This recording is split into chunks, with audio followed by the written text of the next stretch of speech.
ఇప్పటికి కూడా మన మధ్యన క్యానిబలిజం చేసేవాళ్ళు ఉన్నారు అని నేనంటే మీరు నమ్ముతారా? అదే మనుషుల్ని తినేవాళ్ళు. రీసెంట్‌గా చెన్నై నుంచి ఢిల్లీ వెళ్ళే తమిళనాడు ఎక్స్‌ప్రెస్ ఆగ్రాలో ఆగింది.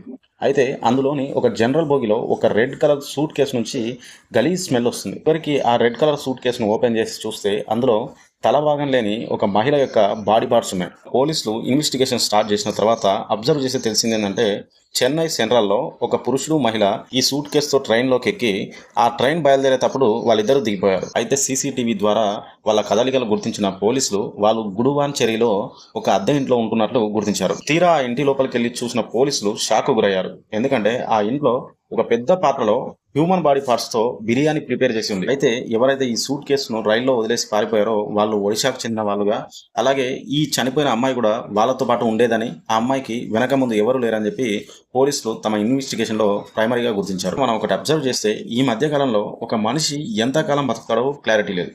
పైగా వాడి చుట్టూ ఉంటున్న వాళ్ళు ఎలాంటి వాళ్ళో, మంచి వాళ్ళెవరో, చెడ్డ వాళ్ళెవరో, ఎవరి వల్ల మనకు ప్రమాదం జరుగుతుందో కూడా ఎక్స్‌పెక్ట్ చేయలేకపోతున్నాం.